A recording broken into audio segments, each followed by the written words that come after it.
Les prix ont déjà commencé à augmenter dans les supermarchés.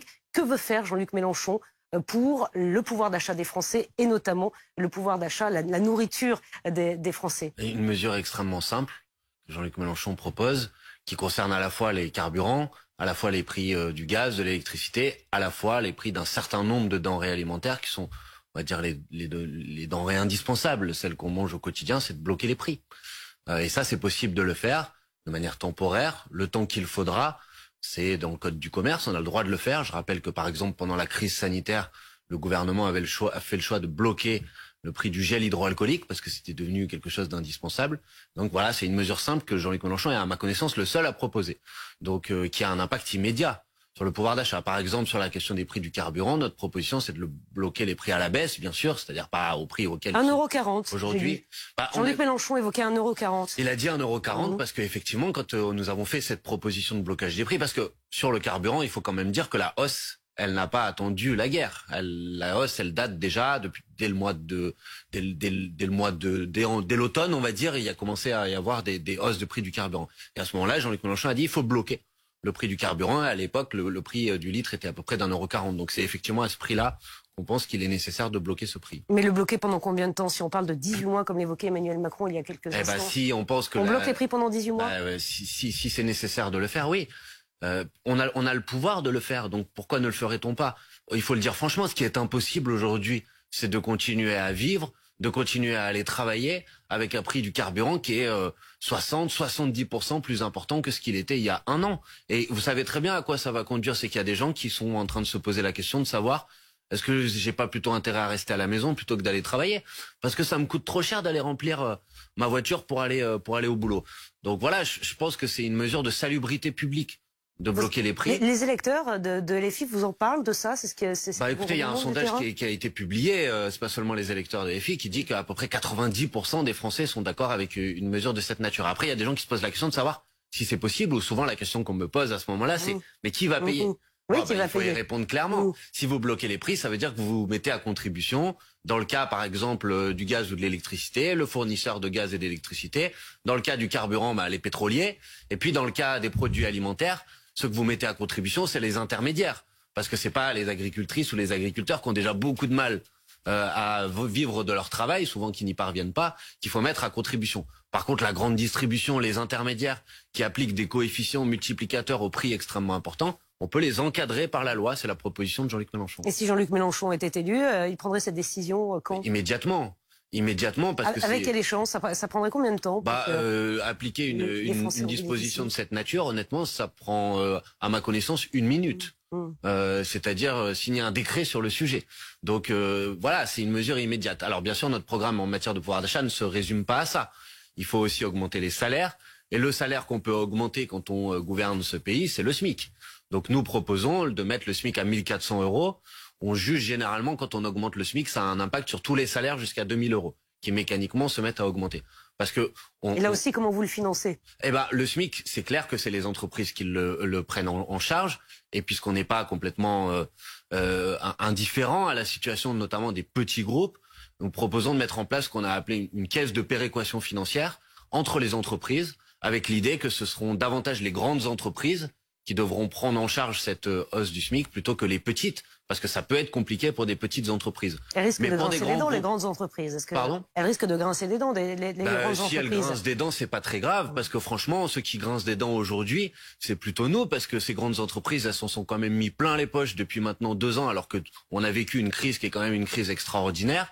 Je trouve que c'est pas abusé de leur demander de participer. Vous n'avez pas peur que ça incite à la délocalisation? Alors ça, c'est souvent la question qu'on pose, mais quand vous avez des secteurs qui sont les supermarchés, vous voyez bien qu'ils vont pas délocaliser, parce que vous n'allez pas aller chercher vos pâtes au supermarché à Madrid ou dans l'Europe de l'Est, vous voyez. Donc il y a des secteurs, souvent les secteurs de ces grands groupes qui s'en mettent plein les poches, qui sont pas délocalisables. Honnêtement, franchement, ça me paraît quand même légitime de dire que, alors qu'on est tous en train de serrer les dents et de vivre dans un moment difficile, que les grands groupes fassent un effort. Dans ce pays aujourd'hui, vous avez 5 personnes qui possèdent autant que 27 millions. Est-ce que vous trouvez franchement que c'est une situation acceptable? Il ne s'agit pas de dire on va mettre tout le monde au même niveau. Il s'agit de dire on va partager un peu. Et le programme de Jean-Luc Mélenchon, si on veut le résumer, c'est un programme de partage de la richesse. On bloque les prix, on augmente le SMIC, les bas salaires, on dégèle le point d'indice des fonctionnaires, on fait une réforme fiscale pour faire en sorte que l'impôt soit plus juste que ce qu'il est aujourd'hui. Et puis surtout, et je m'arrête là, on met en place la retraite à 60 ans.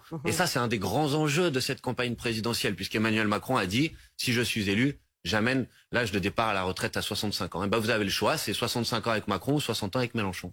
Je voudrais aussi qu'on aborde un autre thème sur lequel les Français bien insistent, c'est le problème de l'immigration, le problème entre guillemets de l'immigration. C'est un thème, c'est un sujet qui est sur la table et qui est récurrent. Je voudrais qu'on écoute les mots d'Emmanuel Macron et qu'on en parle ensemble après. Notre Europe a d'ores et déjà accueilli plus de 3,5 millions de réfugiés sur son sol, ce qui est un défi d'ores et déjà migratoire humanitaire sans précédent. Et donc tout ça impose de mettre en place les mécanismes de solidarité entre États membres, ce que nous avons veillé à faire. Quant à notre soutien à l'Ukraine, il s'est matérialisé par de l'aide militaire, financière, humanitaire. Il s'incarne aussi par cet accueil que j'évoquais. Et nous avons confirmé notre volonté coordonnée de poursuivre sans rentrer dans la co-belligérance. Il faut accueillir les Ukrainiens, les réfugiés, Emmanuel Bompard. Nécessairement, écoutez, c'est un devoir d'humanité. D'ailleurs, j'observe que les Françaises et les Français n'ont pas attendu les décisions publiques pour faire preuve de solidarité. Il y a des gens qui ont monté des convois pour envoyer des denrées, pour envoyer des fournitures. Bon, on est comme ça, les Français, je crois.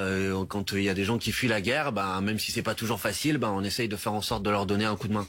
Et je crois que c'est important de le faire. Et donc, bien sûr, il faut le faire. Il faut le faire, il faut l'organiser. Bien évidemment, au niveau européen, ça peut pas être un seul pays qui va accueillir tout le monde, sinon il pourrait pas s'en sortir. Mais de faire en sorte qu'au sein de l'Union européenne, on soit solidaire de ces gens qui fuient la guerre. Et puis, souvent, ils le font par ailleurs de manière temporaire. C'est pour ça que le deuxième sujet, nécessairement, c'est tout faire pour rétablir la paix. Notre seule boussole, ça doit être la paix, le cessez-le-feu, le retrait des troupes russes, et faire en sorte que les bombes s'arrêtent, que ces souffrances s'arrêtent, que ces horreurs s'arrêtent. Voilà ce que devrait faire un président de la République, à mon avis, concentrer son action sur l'action diplomatique pour faire en sorte d'obtenir la paix. L'immigration au sens large, il y a eu beaucoup de débats ces derniers mois. C'est un sujet, vous le disiez, qui crispe en tout cas une certaine partie de la population française. Quelle est la position de Jean-Luc Mélenchon sur l'immigration en général et comment voit-il les choses s'il accédait évidemment à l'Élysée? Je crois que la première chose à faire, c'est de comprendre que des gens qui fuient leur pays, que ce soit les Ukrainiens aujourd'hui ou d'autres pays dans le monde, ils le font pas par plaisir, ils le font pas par bonheur. Ils le font parce qu'ils sont confrontés ici à une situation militaire, ici à une situation de détresse économique ou de détresse écologique.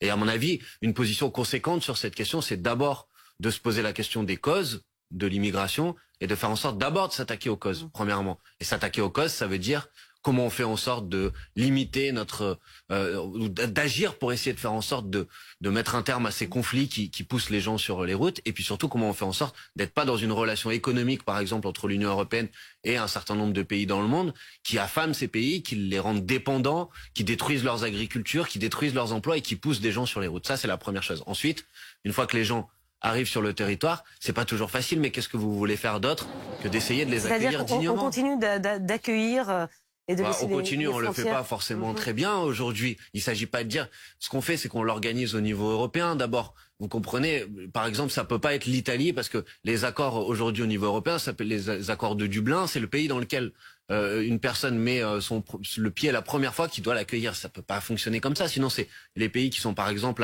à la frontière des zones où des gens fuient des conflits qui doivent accueillir toute l'immigration chez eux. Donc nécessairement, il faut faire en sorte de le répartir, de pouvoir faire des efforts qui soient des efforts partagés. Et ensuite, je trouve que on doit le faire avec davantage d'humanité que la manière avec laquelle c'est fait aujourd'hui. Quand vous avez des gamins, des enfants qui sont dans des centres de rétention aujourd'hui, moi je suis allé voir dans un centre de rétention, franchement c'est très émouvant, c'est insupportable. Donc c'est pas toujours facile, mais je crois qu'effectivement, d'abord faut s'attaquer aux causes, faut faire en sorte que les gens aient pas besoin de partir, parce que ça me paraît ce sur quoi on peut agir de la manière la plus simple possible. De quelle façon, Manuel Bompard? S'attaquer aux causes, c'est par exemple mettre un terme aux accords économiques qui sont conclus aujourd'hui entre l'Union européenne et un certain nombre de pays. Je pense à des pays d'Afrique par exemple, qui aggravent leur situation de pauvreté. Et puis c'est avoir une forme de politique commune de co-développement que je ne pense on ne fait pas suffisamment aujourd'hui. Et puis après, quand les gens arrivent, on fait vivre notre humanité. Je voudrais aussi vous poser des questions sur Jean-Luc Mélenchon et son rapport à Vladimir Poutine dans le contexte que nous connaissons. Il a eu des déclarations, on va dire, clémentes avec Vladimir Poutine. Il a évidemment condamné la guerre en disant bien que c'était Vladimir Poutine qui en était responsable. Il n'empêche, quelle est la position aujourd'hui de Jean-Luc Mélenchon quand il disait que c'était un partenaire, pas un ennemi, qu'il n'y avait pas d'attitude agressive de la Russie? Je rappelle évidemment que ces déclarations ont été faites avant l'invasion russe en Ukraine. Mais tout le monde disait ça. Écoutez, je veux pas... Pas tout le monde. Bah, écoutez, Monsieur Chirac a décoré Monsieur Poutine. Madame Hidalgo a accueilli Monsieur Poutine à Paris. Et tout le monde considérait que notre rapport à la Russie devait pas être un rapport... d'affrontement ou d'hostilité, mais d'essayer de maintenir un dialogue, quel que soit par ailleurs ce que les uns et les autres pouvaient penser, et j'en pense beaucoup de mal, du régime russe. Hein, vous savez, on dit j'entends qu'on répète, ce qui me paraît être un mensonge sur Jean-Luc Mélenchon, qu'il aurait été complaisant avec Vladimir Poutine. Quand Jean-Luc Mélenchon s'est déplacé en Russie, il l'a fait il y a quelques années, il est allé voir des opposants à Monsieur Poutine, qui étaient soit en prison, soit en exil, parce qu'ils étaient réprimés férocement par Vladimir Poutine. Donc il n'y a aucune proximité, aucune relation de complaisance de Jean-Luc Mélenchon avec Vladimir Poutine. Jean-Luc Mélenchon dit juste la position qui doit être celle de la France, de notre point de vue. Alors quelle est la position? Imaginez que Jean-Luc Mélenchon soit à la place d'Emmanuel Macron aujourd'hui. Quelle serait sa stratégie? Bah, sur le conflit en Ukraine, honnêtement, il faut faire en sorte de réouvrir et d'ouvrir des discussions sur les questions qui ont conduit à la guerre. Et la question qui a conduit à la guerre, c'est la question du rapport de la sécurité aux frontières entre l'Union européenne et la Russie. Et Jean-Luc Mélenchon a mis sur la table une proposition, c'est convoquer une conférence de ce qu'on appelle l'Organisation pour la sécurité et la coopération en Europe, qui est une instance internationale qui a justement pour rôle de discuter de ces questions. De convoquer une session extraordinaire pour débattre et trouver une solution qui permet de rétablir la paix. Mais pour ça, bien sûr, on n'est pas naïf. Il faut contraindre Vladimir Poutine à venir à la table des négociations. Et pour contraindre Vladimir Poutine de venir à la table des négociations, il faut avoir une politique de sanctions, mais une politique de sanctions qui soit ciblée sur les oligarques, pas sur la population russe. Mais ça a déjà été fait. Bah non, pas suffisamment. Pas suffisamment. Écoutez, la semaine dernière, non, en début de semaine, on a appris, vous savez combien de yachts ont été saisis d'oligarques russes? Il y en a eu 2. Vous savez combien de villas d'oligarques russes en France ont été saisis? Il y en a eu entre 30 et 40. Franchement, c'est pas à la hauteur du nombre qu'on pourrait saisir pour essayer d'augmenter le niveau de pression sur les oligarques russes. La logique, à mon avis, ça doit être d'isoler Vladimir Poutine, l'isoler au niveau intérieur de sa population, en frappant les oligarques, pas la population, l'isoler sur la scène internationale, en faisant en sorte d'aller voir tous les autres pays, je pense aux Chinois par exemple, en leur disant construisons une coalition pour obtenir la paix. Voilà ce qu'on doit faire, je crois. Après, malheureusement, il n'y a pas de solution pour établir la paix, sinon j'imagine que quelqu'un la mettrait en œuvre. Mais en tout cas, je crois qu'on peut agir dans cette direction et je crois que c'est ce qu'il faut faire. En tout cas, c'est ce que Jean-Luc Mélenchon ferait. Et est-ce que Jean-Luc Mélenchon proposerait, comme Valérie Pécresse ou encore Fabien Roussel, eh bien, d'accueillir dans ces maisons, ces villas d'oligarques, des réfugiés ukrainiens? Pourquoi pas. Franchement, je sais pas si c'est faisable, je sais pas exactement comment ça se passe. J'ai pas l'impression, si vous voulez, que pour l'instant, on a une difficulté en termes de capacité d'accueil pour accueillir les réfugiés ukrainiens qui en font la demande. Mais ça, c'est pas une proposition qui me choque, en tout cas. Je voudrais qu'on revienne à cette présidentielle et qu'on en vienne à cette présidentielle. D'abord, est-ce que vous pensez que cette guerre en Ukraine a effacé la campagne présidentielle? Non. Bah, elle a mis sur le devant de la scène de la campagne présidentielle des thématiques, notamment les questions internationales, qui étaient peut-être plutôt reléguées au second plan. Mais les sujets dont on discute aujourd'hui sont des sujets qui sont au cœur d'une campagne présidentielle. Le président de la République, dans la Ve République, c'est le chef des armées, c'est le responsable de la politique internationale. Donc il me paraît légitime que dans une campagne présidentielle, on débatte des différentes visions internationales qui s'affrontent. Jean-Luc Mélenchon, il défend une position qu'on a appelée le non-alignement. Et certains la caricaturent en expliquant que c'est la neutralité dans le conflit entre l'Ukraine et la Russie. Bien évidemment, non. Le non-alignement, c'est la position traditionnelle de la France. C'est de dire que la France, elle porte une parole qui est indépendante et qui est alignée sur aucun bloc, ni sur le bloc des États-Unis d'Amérique, ni sur le bloc d'une autre puissance. Je vous rappelle par exemple que le président Chirac, quand il y a eu la guerre en Irak, il avait dit « bah non, ça, nous, les Français, on veut pas ». Donc la position du non-alignement que défend Jean-Luc Mélenchon, c'est la position assez traditionnelle de la France. Jean-Luc Mélenchon, est en hausse dans les sondages. Regardez notre sondage Elab pour BFM TV de cette semaine, 15%. 15% pour Jean-Luc Mélenchon. Le premier tour est dans 16 jours. Jean-Luc Mélenchon se réveille en tortue, comme dans la fable de La Fontaine. Il est en 3e position. C'est le seul candidat à gauche qui est en position pour se qualifier pour le second tour. Cette dynamique, d'abord, vous l'expliquez comment? Je pense parce que d'abord, c'est une campagne qu'on a commencé depuis maintenant plusieurs mois. Et je pense que les propositions qu'on met sur la table sont des propositions qui correspondent aux attentes et aux revendications et aux inquiétudes et aux préoccupations des Français. Je parlais du blocage des prix tout à l'heure, la retraite à 60 ans, l'augmentation du SMIC. C'est des mesures qui sont très largement soutenues dans la population française. Et Jean-Luc Mélenchon, il apparaît aujourd'hui, je pense, comme la personne qui incarne des réponses à ces problématiques. Alors maintenant, il reste, vous l'avez dit, 15 jours, un peu plus.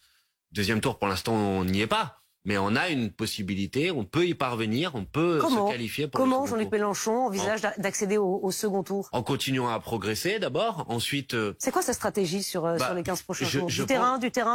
Il y a du terrain, il y a des grands événements publics. On a fait dimanche dernier, je pense que vous l'avez vu, un grand rassemblement populaire à la place de la République. On a ce dimanche à Marseille à 14h un grand rassemblement populaire sur la plage du Prado. Il y aura d'autres grands événements de cette nature. Puis il y a un travail de terrain qui passe peut-être un petit peu sous les radars, mais qui est très important, avec un objectif pour nous, c'est de convaincre d'aller voter. Voilà. Déjà, pour commencer, ensuite vous votez pour qui vous voulez, mais aller voter, c'est important. Une élection présidentielle, l'élection présidentielle, on vote une fois tous les 5 ans.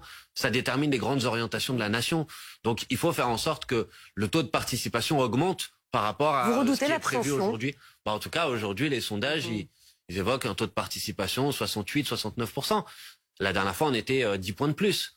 Donc je le redoute pas, mais j'essaye de faire en sorte de convaincre que c'est important d'aller voter. Vous n'êtes pas obligé d'être d'accord avec ce que je dis ce soir. Chacun a le droit d'avoir son point de vue. Mais à minima, déplacez-vous pour aller voter. Je veux juste dire à ceux qui nous écoutent, l'élection, c'est le seul moment. Je disais tout à l'heure, il y a 5 personnes qui possèdent autant que 27 millions. Mais sauf que dans le bureau de vote, votre voix, elle vaut autant que vous soyez dans les 5 ou dans les 27 millions, vous voyez. Donc c'est important d'aller voter, vous avez vos intérêts aussi à défendre. Vous redoutez l'abstention pour quelle raison? Parce que l'électorat qui est le plus représenté aujourd'hui dans l'électorat de Jean-Luc Mélenchon, c'est un électorat plutôt jeune, plutôt des catégories populaires qui sont les plus susceptibles de s'abstenir. Ça c'est d'un point de vue purement égoïste, j'ai envie de dire, mais surtout parce que une démocratie, elle peut pas bien fonctionner s'il y a des taux de participation de 50%, 40% comme on l'a vu aux dernières élections régionales. La démocratie, elle fonctionne si la population s'en empare. Et on peut pas seulement le redouter, il faut faire des propositions pour y répondre. Jean-Luc Mélenchon propose de convoquer une assemblée constituante, de passer à une 6e république, de reconnaître le vote blanc, parce qu'on a le droit de se déplacer à l'élection, mais de pas être satisfait par l'offre politique. De faire en sorte d'avoir une possibilité de contrôle des élus. Ce qui crée de l'abstention aussi, c'est que vous votez pour des gens qui font des promesses, et puis qu'après, ils reviennent sur leurs promesses, qu'a fait Emmanuel Macron par exemple, et puis vous pouvez rien faire d'autre que d'attendre au bout de 5 ans. Donc nous proposons par exemple de mettre en place la possibilité de révoquer un élu à la moitié du mandat s'il tient pas ses engagements, si la moitié des Français disent non, son mandat doit s'arrêter, on organise une nouvelle élection. Voilà des mesures qui permettent d'assainir notre démocratie et de faire en sorte que les gens aient plus confiance dans la politique que ce qu'ils ont aujourd'hui. Manuel Bompard, si Jean-Luc Mélenchon arrivait à l'Élysée, quelle serait sa première décision? C'est toujours difficile, mais bon, je vais pas parler à sa place, par ailleurs, c'est lui qui devrait le dire, mais je crois que dans le contexte actuel, la première décision à prendre, ce serait une décision de blocage des prix dont je parlais tout à l'heure, parce que c'est celle qui permettrait de faire respirer tout le monde. Il faut vraiment se rendre compte. Il y a des gens qui arrivent pas, là. Il y a des gens qui sont en train de se dire, comment je vais faire pour aller travailler la semaine prochaine? Là, faut redonner de l'air, faut redonner de l'oxygène. Bloquer les prix, l'impact est immédiat et tout le monde peut respirer à nouveau. Bon, le programme se résume pas à ça, mais une première décision, ça pourrait être celle-là. Et dans quel état d'esprit est-il à 16 jours du premier tour? Optimiste, parce que effectivement la dynamique qui nous porte, on la ressent dans les réunions publiques, les meetings, sur le terrain. Et on pense qu'il y a une opportunité d'avoir un candidat de gauche au deuxième tour. Et je m'adresse aussi à celles et ceux pour qui Jean-Luc Mélenchon est peut-être pas le premier choix, mais qui sont quand même... C'est le vote utile, c'est un message que vous passez chez LFI. Le vote utile, c'est voter Mélenchon à gauche, bien sûr. J'utiliserai pas ce terme de vote utile parce qu'en démocratie, je pense qu'aucun vote n'est inutile. Donc tous les votes sont utiles et il faut aller voter encore une fois.